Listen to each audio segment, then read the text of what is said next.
Hi viewers, welcome to our channel. ప్రస్తుతం మనతో పాటు దాము బాలాజీ గారు సీనియర్ జర్నలిస్ట్ వారితో ఒకసారి మాట్లాడదాం. సార్ నమస్కారం. నమస్తే. సార్, మంచు ఫ్యామిలీలో ఇప్పుడు ట్విట్టర్ వార్ మొదలైంది సార్.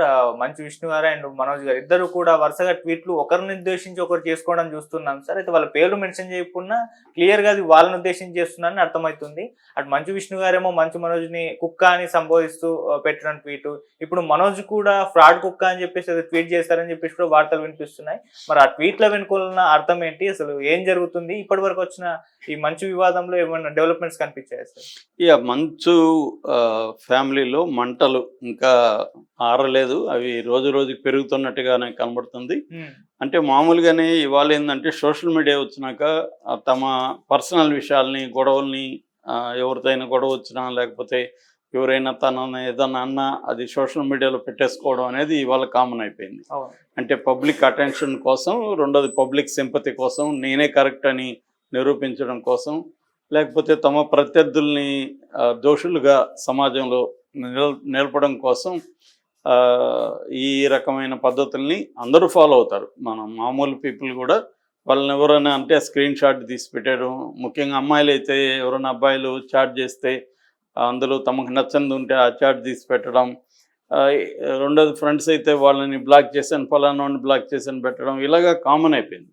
అలాగా సెలబ్రిటీలు కూడా ఏం చేస్తున్నారంటే వాళ్ళకి ఇంకా రెండు రకాలు ఉంటుంది. వాళ్ళ ట్వీట్లు హిట్ అయితే డబ్బులు కూడా వస్తాయి వాళ్ళకి. సో అందువల్ల చాలామంది సెలబ్రిటీలు తమ వ్యక్తిగత జీవితం మీద కూడా ట్వీట్లు పెడుతూ డబ్బులు కూడా సంపాదిస్తుంటారు. సమంత లాంటి వాళ్ళకైతే లక్షల్లో కోట్లల్లో వస్తుంటాయి ప్రతి పోస్ట్కి. సో అందువల్ల కూడా వీళ్ళు తమ వ్యక్తిగత జీవితంలో వివాదాలను కూడా పెట్టడం, దానివల్ల తాము లైవ్గా ఉండడం. ఎందుకంటే మామూలుగా ఇప్పుడు publicity is end of the day, there is no such thing as bad publicity, everything is good publicity అని ఒక సామెత ఉంది. ఆ టైంకి నీకు బ్యాడ్గా జనం అనుకోవచ్చు, కానీ ఏదేమైనా పాపులర్ అవుతారు. సో అలాగా ఇప్పుడు ఈ మంచు ఫ్యామిలీ ఏం చేస్తుందంటే, నిజానికి వీళ్ళ కుటుంబ సమస్య ఇది. కుటుంబ సమస్యని కుటుంబంలో పరిష్కరించుకుంటే మీడియాకి కానీ మిగతా వాళ్ళకి కానీ ఎవరికి సంబంధం లేదు. ఇది వ్యక్తిగతంగా వాళ్ళ ఫ్యామిలీలో, అందరి ఫ్యామిలీలో ఉన్నట్టే ఆస్తుల గొడవలు ఉండొచ్చు, అన్నదమ్ముల మధ్య పర్సనాలిటీ తేడాలు ఉండొచ్చు, డిఫరెన్సెస్ ఉండొచ్చు, ఇవన్నీ ఉండొచ్చు. మామూలుగా మోహన్ బాబు ఫ్యామిలీలో ఏంటంటే మోహన్ బాబుకి మొత్తం 3 పిల్లలు అయితే మొదటి 2 పిల్లలు అంటే విష్ణు అండ్ మంచులక్ష్మి ఇద్దరు కూడా విద్యాదేవి పిల్లలు. ఆమె చనిపోయింది మిస్టీరియస్ కండిషన్లో. దాని తర్వాత వాళ్ళ చెల్లెల్ని నిర్మలాదేవిని పెళ్లి చేసుకున్నారు. నిర్మలాదేవికి మనోజ్ పుట్టాడు. సో ఆ రకంగా కూడా గ్యాప్స్ ఉండే అవకాశం అయితే ఉంది. సో ఏదేమైనా మనోజ్కి విష్ణుకి పడట్లేదు. విష్ణు మోహన్ బాబు పాయింట్ ఆఫ్ వ్యూలో డిసిప్లైన్డ్గా ఈ వ్యాపారాలు కానీ ఎడ్యుకేషన్ కానీ చూసుకుంటూ దాన్ని నెక్స్ట్ లెవెల్కి అభివృద్ధి చేయడానికి విష్ణు అండ్ వెరోనిక వాళ్ళ భార్యాభర్తలు ట్రై చేస్తున్నారు. అట్లాగే కొత్తగా కూడా ఇంటర్నేషనల్ స్కూళ్ళు అలాంటివి పెట్టి వాళ్ళు వ్యాపారం, 2 ఫ్యామిలీ, వీళ్ళు ఈ 2 విషయాల్లో కొంత డిసిప్లైన్గా ఉన్నాడు. లవ్ చేసినా కూడా దాన్ని చెప్పి కన్విన్స్ చేసుకొని పెళ్లి చేసుకోవడం ఇవన్నీ జరిగాయి. రెండోది ఆ అమ్మాయి కూడా దాదాపు 2000 కోట్లకి అధిపతి. వాళ్ళకి విపరీతంగా అన్ని చోట్ల, అమెరికాతో సహా అన్ని చోట్ల ఆస్తులు ఉన్నాయి కాబట్టి బాగానే ఉంది. కానీ ఇటు మనోజ్ వచ్చేసరికి మొదటి భార్యతో విడాకులు, తర్వాత ఇష్టం లేని పెళ్ళి. ఎందుకంటే భూమా మౌనికా రెడ్డికి ఆల్రెడీ పెళ్ళి బాబు ఉన్నాడు, భైరవరెడ్డి. సో రెండోది అక్కడ అఖిల ప్రియతో కూడా ఆస్తుల గొడవలు ఉన్నాయి. ఈ అమ్మాయికి ఇంకా ఏం ఆస్తులు రాలేదని చెప్తున్నారు. సో ఇప్పుడు మోహన్ బాబు తనకి ఆస్తి ఇస్తే భైరవరెడ్డికి పోతుంది, నేనెందుకు ఎవరికో పుట్టిన అబ్బాయికి ఇవ్వాలనేది మోహన్ బాబుకు ఉంది. అలాగే మనోజ్ డిసిప్లిన్గా లేడు, ఆస్తులకు సంబంధించి కానీ వ్యాపారాలకు సంబంధించి చూసుకోవడం బాధ్యతగా లేడు, అల్లర్చరగా తిరుగుతుంటాడు అన్న ఇది కూడా మోహన్ బాబు ఫ్యామిలీలో ఇటువంటి ఒక గొడవలు నేపథ్యం ఉంది. ఈ నేపథ్యంలో ఏంటంటే ఒక ఇబ్బందులు ఉన్నప్పుడు అవి రకరకాల రూపంలో మేనిఫెస్టో అంటే వ్యక్తీకరించబడుతుంటాయి, ఎక్స్ప్రెస్ అవుతూ ఉంటాయి. అలాగా వీళ్ళిద్దరి మధ్య మెల్లమెల్లగా గొడవలు పెరిగి అది మోహన్ బాబు డైరెక్ట్గా, ఇంతవరకు మోహన్ బాబు డైరెక్ట్గా ఇన్వాల్వ్మెంట్ లేకుండా విష్ణు అండ్ మనోజ్ మధ్య ఉన్నాయి. కానీ ఎప్పుడైతే మోహన్ బాబు ఎంటర్ అయ్యాడో దాంతో అది ఓపెన్ అయిపోయింది. మోహన్ బాబు కూడా వీళ్ళిద్దరి సమస్యను పరిష్కరించలేని ఒక పరిస్థితికి వచ్చేసాడు. ఎందుకంటే ఆయన కూడా part and parts of the problem. ప్రాబ్లంలో భాగమైన వాళ్ళు ప్రాబ్లంను సాల్వ్ చేయడం కష్టం, వేరే వాళ్ళు చేయాలి. ఎందుకంటే ఆయన క్లియర్గా విష్ణు సైడ్ తీసుకునేసాడు, ఈ అబ్బాయిని వ్యతిరేకించడం మొదలుపెట్టాడు. అది ఈ అబ్బాయికి కూడా మంచు మనోజ్ కూడా కోపం వస్తుంది, బాధేస్తుంది. ఎందుకంటే సమస్యని మా ఇద్దరి మధ్యలో కూడా ఆయన పరిష్కరించుకుంటే ఆయన ఒకవైపు వెళ్ళిపోయాడని ఇది తనకుంది. సో ఇలాగే ఇది కాంప్లెక్స్ ప్రాబ్లం అయిపోయింది. మన జల్పల్లి దగ్గర ఫామ్ హౌస్ దగ్గర గొడవలైనా అవన్నీ చూసాం. ఇప్పుడు ఏంటంటే ఈ క్రైసిస్ ఆంధ్రప్రదేశ్ షిఫ్ట్ అయింది. ఎందుకంటే ప్రధానమైన ఆస్తులు విద్యానికేతన్, శ్రీ విద్యానికేతన్కి సంబంధించిన ఎడ్యుకేషనల్ ఇన్స్టిట్యూట్స్, అవి రీసెంట్గా మోహన్ బాబు యూనివర్సిటీ అయింది, దానికి ఆయన ఛాన్సలర్ కూడా అయ్యాడు.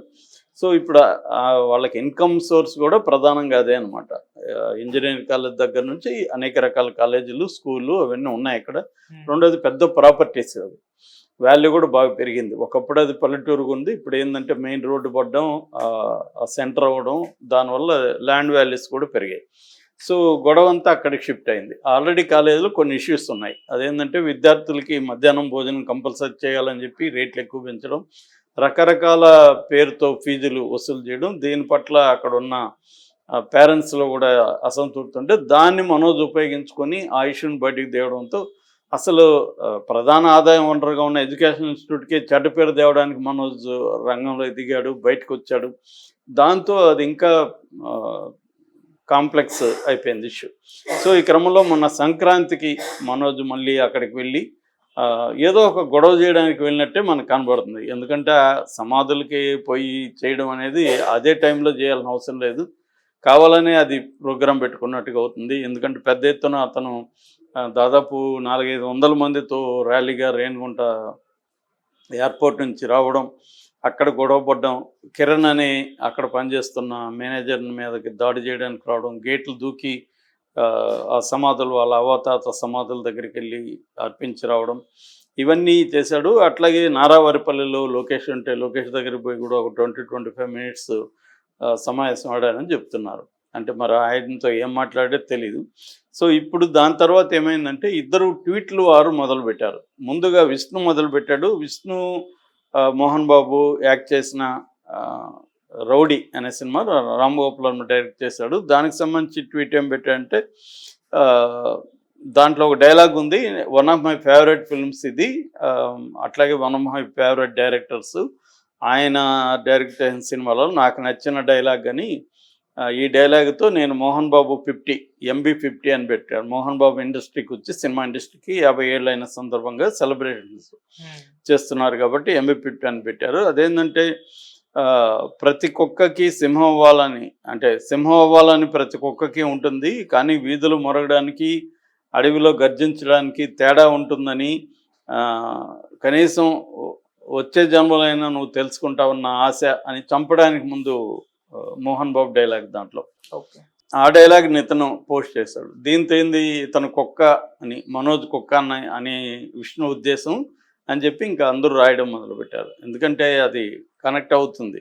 అంటే నువ్వు కుక్క, నేను సింహంరా, నువ్వు ఎప్పటికీ సింహం కాలేవు అనేది పెట్టాడు.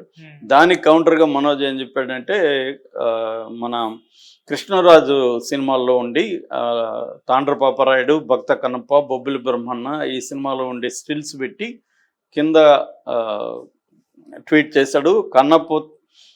కన్నప్పతో రెబల్ స్టార్ కృష్ణరాజు లాగా సింహం, కన్నప్పలో రెబల్ స్టార్ కృష్ణరాజు లాగా సింహం అవ్వాలని ప్రతి ఫ్రాడ్ కుక్కకే ఉంటుంది. ఇతనేం ఫ్రాడ్ కుక్కని యాడ్ చేశాడు.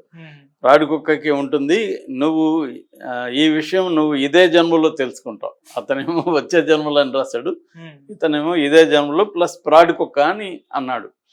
అది డైరెక్ట్గా దాని కౌంటర్ అన్నాడని అర్థమైపోతుంది. దీంట్లో పెద్ద అర్థం కాని ఏం లేదు. అతను విష్ణు మనోజ్ని కుక్క, అది కూడా నువ్వు సింహం అవ్వాలనుకుంటావు, నువ్వు అవ్వలేవురా, నువ్వు కుక్కవే అనేది అతను చెప్తే, ఇతనేమో నువ్వు ఫ్రాడ్ కుక్కవరా, నువ్వు సింహం అవ్వాలనుకుంటున్నావు,